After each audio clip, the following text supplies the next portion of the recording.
Lord of the Mysteries. Chapter 208. Cry. Beep! Beep! Beep! The telegram set up in the captain's office suddenly came to life, seemingly having received a new telegram. But Klein and Leonard couldn't be distracted. They were counting the movements of the second hand on the clock as their red eyes welled up with tears. 10, 9, 8. Just then, Dunn Smith carried the silver, bone-like square box into the reception hall with a solemn expression. Megos, who was pulling out clump after clump of blonde hair, tore a wound that was deep enough to show her bones. It was as though she was triggered by something. She suddenly stood and pointed at Dunn Smith in his black trench coat. She shrieked, "You want to kill my child! You want to kill my child!" Boom! The shrill and terrifying voice reverberated. Klein felt like he was being struck in the head with a sledgehammer. He suddenly forgot to count as he had a headache and felt dizzy. His vision went red, and there seemed to be liquid flowing from the tip of his nose. He subconsciously looked sideways, and he saw the corner of Leonard Mitchell's eyes. The tip of his nose and the corners of his lips were covered in fresh blood. His face was extremely pale, and his body was wavering as though he was about to fall. "I'm probably in the same state." Klein reined back his thoughts and continued to count in silence as he skipped 2 numbers. 5, 4. Struck by the terrifyingly sharp voice, Dunn Smith's deep gray eyes were filled with red veins. Every single strand was crystal clear. The blood vessels in his face protruded out as well, every one of them like a poisonous snake.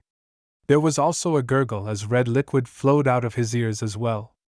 Despite that, he did feel dizzy. Other than his right hand pausing, his strong willpower drove him to press down on St. Selena's urn and open the lid. Inside the box, there was deep darkness. In the darkness, there was fine resplendent sand.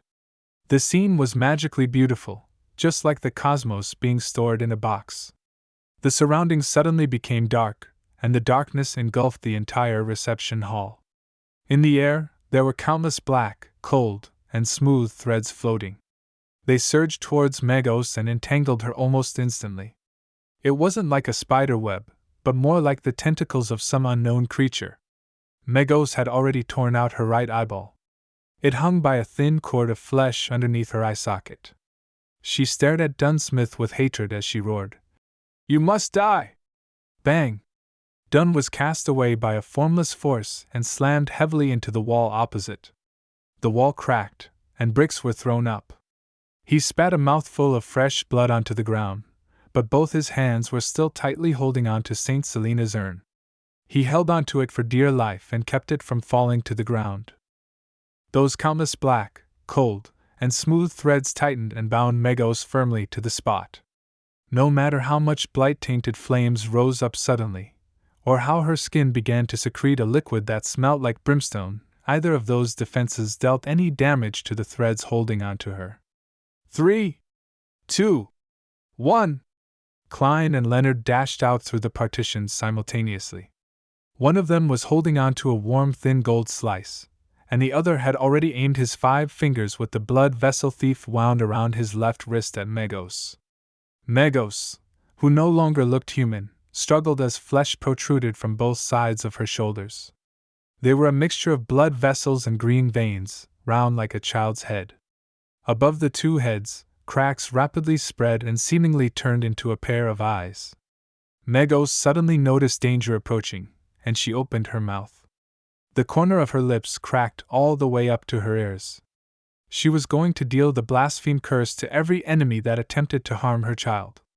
At that moment, Leonard clenched his left hand into a fist as his wrist made a half-turn. His pale face turned livid, and the vessels protruded like a bunch of tiny poisonous worms. Megos' blaspheme curse was left stuck in her throat as it came to a sudden halt. She seemed to have lost the ability to speak and the ability to evoke curses. Klein seized the opportunity and muttered an ancient Hermes word in a deep voice. "Light! I want light, and there will be light." He suddenly felt the thin gold slice that was covered in mysterious patterns become boiling hot as he saw it emit a blinding light, as though it had become a miniature sun. Right on the heels of that, Klein injected more than half his spirituality into it and threw the flaring sun charm towards the restrained Magos. The reception hall instantly turned transparent as darkness and gloominess vanished simultaneously. The black fine threads that entangled Megos shrank as though they were instinctively avoiding something. But before Megos obtained her freedom, she already saw the sunlight. At some point in the fight, a hole had ruptured in the ceiling of the Blackthorn Security Company, and the hole went all the way to the rooftop of the third floor. The bright blue sky and glaring sunlight shined through simultaneously. The thin gold slice combined with the sunlight above Megos and immediately expanded in size. It went from a spherical light to a sphere with countless flames spiraling around it. Rumble! The entire building shook vigorously, and the glass windows on the nearby streets shattered. However, the power of the spherical light concentrated its might at its core, without dissipating much. It enveloped Megos, and the light was so glaring that Klein, Dunn, and Leonard couldn't open their eyes. Klein held back his tears and looked through squinted eyes. He saw that the light had dispersed, but the flames were still soaring. Among them, there were many black ashes dancing in the air. Megos and the baby in her stomach were nowhere to be seen. Just like the coffee table, water glass, newspaper, and sofa in the area. Is it over? Did we finish the son of an evil god before it descended upon this world, taking his mother out at the same time? Klein still couldn't believe it. His experience of playing video games told him that the final boss couldn't be taken care of so easily. Suddenly, he felt goosebumps all over. His clown instincts told him that there was extreme danger approaching. Without thinking, Klein rolled to the left abruptly.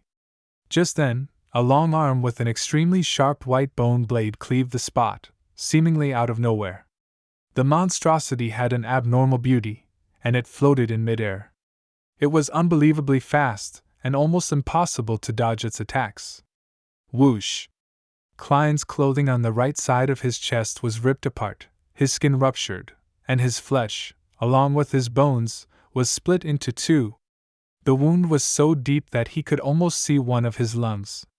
If it wasn't because he sensed danger approaching beforehand and dodged in time, that slash would have sliced him in half. But even so, Klein slowed down. Extreme pain filled his head and scattered his consciousness. At the end of the white bone blade, a figure rapidly flew out. If it wasn't for the bump on its stomach, perhaps no one could identify it as Megos. Her hair and dress had been burned entirely.